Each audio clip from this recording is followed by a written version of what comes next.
Well, brethren, I have a question for you, right? I have a very important question for you. What is your goal in the feast? What is your goal in the feast? Why are you here? What is that one thing that drives you, that motivates you to be here in the Feast of Tabernacles 2024? You see, having the right goal would help us to get the most out of this feast. Because if you don't have the right goal, you will really miss the deep meaning of these days. So, let us just think about some of the different wrong goals of being the feast. Could it be that some of us are just here because, oh, it's Eden. It's very beautiful. The environment is very cool. I would like to be in the feast because of the beautiful facility or venue that we have. Is that your goal, brethren? Could it be that, oh, I want to be in the feast because I want to go to the sky cycling, ano pa ba mga rides dyan? They have the, yung nahuhulog. Kalimutan ko ng tawag dun. There's a lot of facilities there. Is that the reason that why you are here, brethren? Could it be that your goal is simply to be part of the different activities? Oh, I want to be in the feast because of the youths and singles activities, because of the family day, because of the fruit festival. Could it be because, brethren, that you are here because you think that the Feast of Tabernacles is a vacation? Oh, the Feast of Tabernacles is more than 7 days. It's a great way for me to relax, just sit back, and just enjoy the feast. Are those the reasons that you are here, brethren? If those are your goals, if your goals is to just enjoy the food, the fellowship, if you are just here to enjoy the venue, the environment, now let me tell you, brethren, that you have a wrong goal in this feast. You have the wrong goal. Because, brethren, when you put these physical things, your primary goal, you will surely miss the spiritual meaning of these days. Alright, so, if these things are the wrong things or the wrong goals in our feast, then what should be our right goal? What should be our right goal, brethren? So let us read our Bible verse, brethren, for this message. This would only be the one and only verse that I would be reading in this message. This is the message, brethren. Deuteronomy 14, verses 22 to 23. Deuteronomy 14, verses 22 to 23. It says, "You shall truly tithe all the increase of your grain that the field produces year by year, and you shall eat before Yahweh your God in the place where He chooses to make His name abide." So this is the place that Yahweh has chosen. We have not really planned out na, yung Eden, it's not our first choice. Actually, this is our least choice because we know that this is very expensive. And yet, because Yahweh decided to put His name on this place, then here we are today. Andito tayo. We are keeping the feast in Eden. Look at this. In the place where He chooses to make His name abide, the tithe of your grain and your new wine and your new oil of the firstborn of your herds and your flocks. So this is talking about the second tithe. Alright? So this ties into the Feast of Tabernacles. So why do we have to keep the Feast of Tabernacles, brethren? It says, that you may learn to fear Yahweh, your God, always. So that is our goal, brethren. You and I are here because we fear Yahweh. And part of fearing Yahweh is obeying His word. This is not the idea of our pastor. Hindi yung nagising na lang si Mr. Macarag, I think it would be a great idea to have a feast. No! This is not an idea of anyone else. This is a commandment of Yahweh. So, this is something that we actually follow because it is something that God has commanded for us to be here. So I'm so glad, brethren, that you took that opportunity to answer God's call to be part of this feast. Because this is actually His feast. This is no one's feast, brethren, but it is His feast that we are keeping. So, our main goal in this feast is to learn how to fear Yahweh the Most High. Now, let me tell you, think about this, brethren. It would be difficult for us to learn Yahweh if our main goal in this feast is to simply enjoy the facility, to simply enjoy the fellowship, to simply enjoy the food. Mahirap if that is the only goal and focus that you have in mind. But when you fear Yahweh, brethren, it will lead to the best feast ever. How is that possible, brethren? Paano?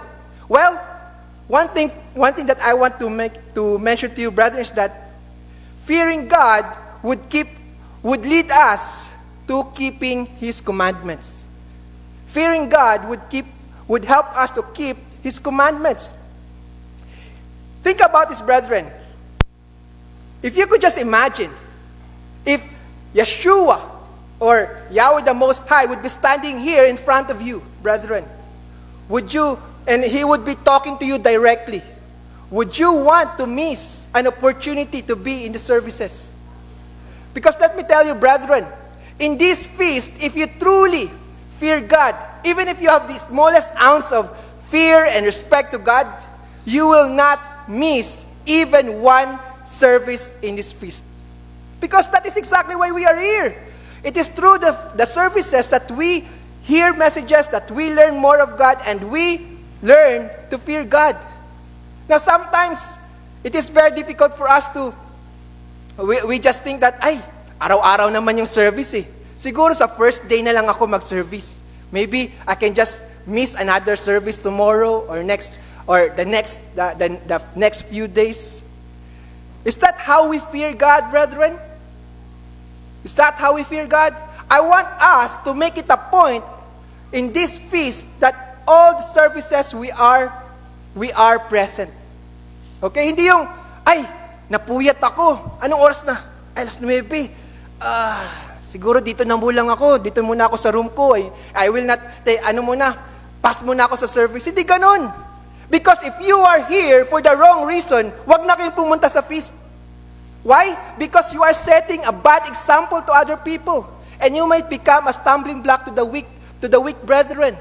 Mas mabuti na lang, wag na lang kayo pumunta dito kung mali yung inyong reason why you are here. If you are just here for the vacation, for the good weather, for the food, mabuti na lang, wag na lang kayo pumunta. Because we are here to learn how to fear Yahweh. All right? I hope that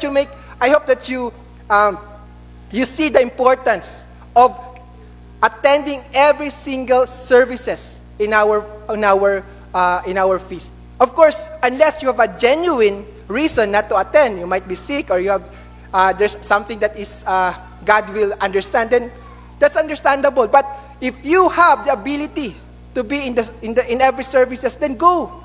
Hindi yung konting sakit lang ng ulo, konting masakit ulo ko, pero hindi na, kaya naman sana pumunta sa services. So, we do our best to be in the services every day. Okay? So, that's one point. Another is that fearing God leads us to serve others. This is what I want to really emphasize, brethren. Fearing God will lead us to serve one another. Now, this is the reason why I told you that having the wrong goal in our feast would lead us to miss the important stuff in the feast. Halimbawa, sasabihin mo, gusto ko magbakasyon, kaya pupunta ako sa feast. Ngayon, tapos pagdating mo dito, you don't serve other people. I just don't, wag mo kutusan. I don't want to serve here. I just want to sit, relax, and enjoy the show. Ganun lang ba? Kaya nga sinasabi ko sa inyo, when you have the wrong motivation, the wrong goal, you would completely miss the importance of the feast. That's why we are here. Once again, I'm reminding you that we are here to learn to fear Yahweh. That is the main goal that we are here. And when we fear God and serve others, our main goal is that we would think about the well-being and the enjoyment of other brethren. We would ask ourselves, how can I help others? How can I serve so that everyone would have a better feast? All right? Maybe you think about your talent, you think about your knowledge, your expertise, and look around you. Grab every opportunity to serve. Maybe you want to serve in the PA system. You want to serve in flower arrangement or setting up the hall. Maybe preparing the chairs. So there's a lot of opportunities for you to serve. But what if, for example, can you just imagine no one is going to volunteer in serving in this feast? Can you just imagine we don't have a backdrop because there's no advance crew? Everyone is busy doing their other stuff. And yet, there are people who actually sacrifice their time and energy to put these all things up. What if no one will serve in the PA? Hindi nyo na ako maririnig kasi walang nagmamando dun. What if no one's going to serve in setting the hall? Then, it's chaotic. That's why, brethren, it is very important for us to look for ways to serve during this feast. Now, you might think, gusto ko sana mag-serve sa PA, pero ang dami ng tao dun. Gusto ko mag-serve dito sa flower arrangement, pero na-arrange na. Gusto ko mag-serve dito, pero wala na. But there's actually one important way for you to serve. Do you know what that is, brethren? It is to make the lives of those volunteers easier. Ibig sabihin, you stay clean, you stay cooperative, you stay tidy, then you are making it easier for other people who are serving. For example, nagdala ka ng tasa diyan sa upuan mo. Tapos iniwan mo. Kagabi may nakita akong tasa sa upuan. Is that a way for you to serve other people? Actually, that is making things more difficult for others. But when you see yourself doing other stuff, you become humble, you become cooperative, you're easy you're obedient to the house rules.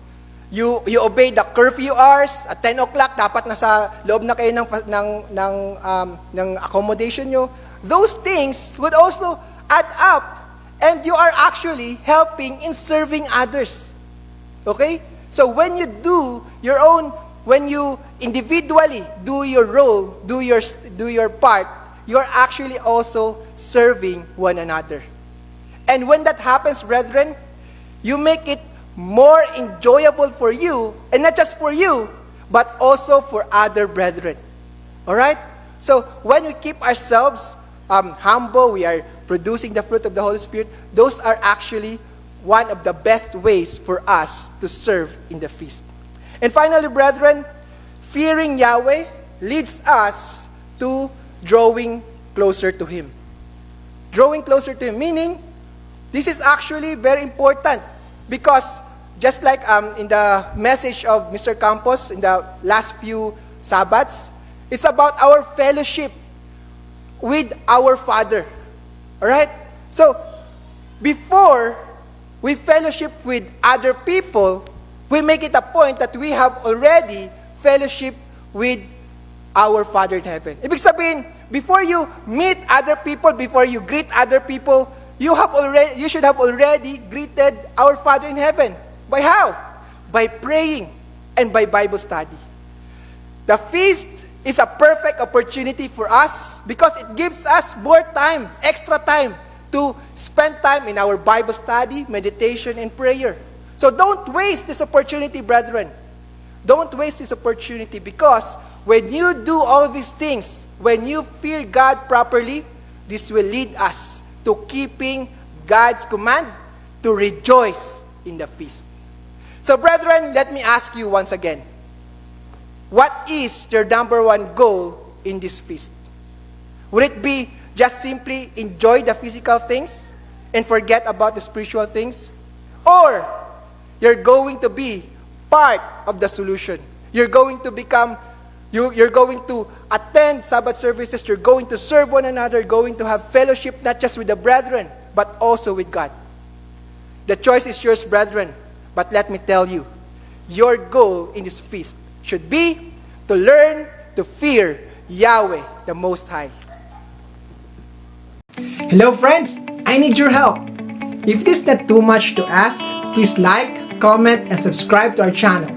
This should only take 5 seconds of your time, but this simple gesture would help me reach more people and share the Word of God with the rest of the world. You have the power to make a difference in people's lives.